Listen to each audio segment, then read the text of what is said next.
آئیے آج ہم ایک نہایت ہی دلچسپ اور گہرے تاریخی واقعے پر بات کرتے ہیں۔ پیغام الہی یعنی وحی کے نازل ہونے کا اصل تجربہ کیسا ہوتا تھا؟ پیغمبر اسلام حضرت محمد صلی اللہ علیہ وسلم پر گزرنے والی ان روحانی کیفیات کو سمجھنا ہمیشہ سے ہی ایک انتہائی اہم موضوع رہا ہے۔ تو بنا کسی لمبی چوڑی تمہید کے آئیے اس واقعے کے بالکل مرکز میں چلتے ہیں اور اس اسلوب کو سمجھنے کی کوشش کرتے ہیں۔ حارث بن ہشام کا سوال اور اس کی تاریخی اہمیت۔ انہوں نے پوچھا تھا، یا رسول اللہ، آپ پر وحی کیسے نازل ہوتی ہے؟ سوچنے کی بات ہے، یہ کوئی عام سا تجسس نہیں تھا، یہ دراصل اس عظیم پیغام کے حقیقی تجربے کو جاننے کا ایک بہترین راستہ ہے۔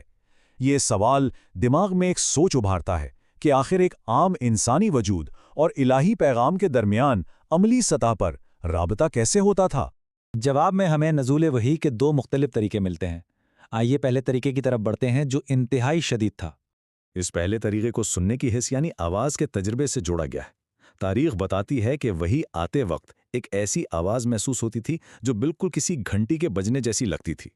یہ ایسی کیفیت تھی جو شروع ہوتے ہی انسان کی مکمل توجہ اپنی طرف کھینچ لیتی تھی۔ یہ کوئی عام شور نہیں تھا، بلکہ ایک روحانی پیغام کے نزول کا نہایت طاقتور اور یکسوئی طلب کرنے والا اشارہ تھا۔ یہ پورا ایک مرحلہ وار عمل تھا۔ شروعات ہوتی تھی اس گھنٹی جیسی آواز سے، پھر یہ آہستہ آہستہ دل پر ایک انتہائی بھاری بوجھ کی طرح محسوس ہونے لگتا۔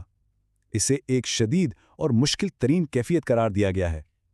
جب یہ مشکل وقت گزر جاتا تو فرشتے کا لایا ہوا وہ عظیم پیغام دل اور دماغ میں ہمیشہ کے لیے نقش ہو جاتا۔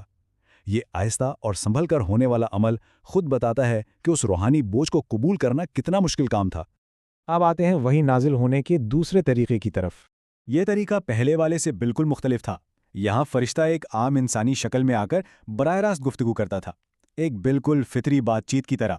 اس کا فائدہ یہ تھا کہ پیغام کو بالکل انہی الفاظ میں اور بآسانی یاد رکھا جا سکتا تھا۔ کسی نامعلوم اندیکھی کیفیت کے بجائے ایک جانی پہچانی شکل میں آ کر بات کرنا اس طریقے کی خاص بات تھی۔ اگر ان دونوں طریقوں کا موازنہ کیا جائے تو واضح فرق نظر آتا ہے۔ ایک طرف گھنٹی کی تیز آواز اور دل پر ایک شدید بوجھ والی کیفیت ہے، جبکہ دوسری طرف انسانی شکل میں آنا اور بالکل عام سمجھ آنے والی گفتگو کرنا ہے۔ ایک ہی پیغام الہی اتر رہا ہے، لیکن اس کے نزول کے دو بالکل متضاد طریقے جو صاف بتاتے ہیں کہ وحی کا تجربہ ہمیشہ ایک جیسا نہیں ہوتا تھا۔ اس عظیم روحانی تجربے کی ایک نہایت طاقتور چشمدید گواہی بھی موجود ہے۔ آئیے اسے دیکھتے ہیں۔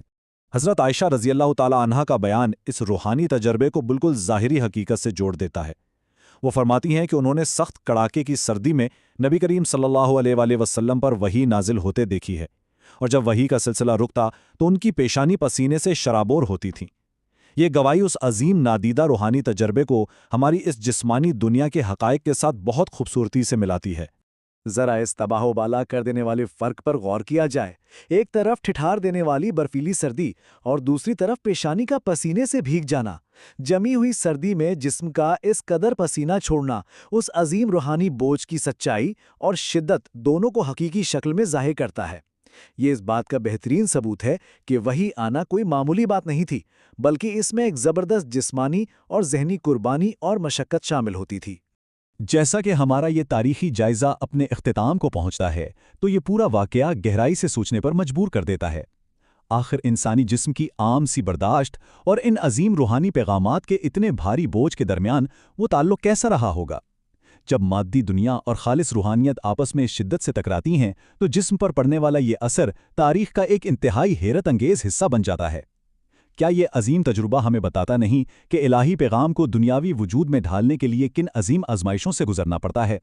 امید ہے اس وضاحتی جائزے نے اس پراسرار تاریخی حقیقت کو نئے زاویے سے سمجھنے کا موقع دیا ہوگا۔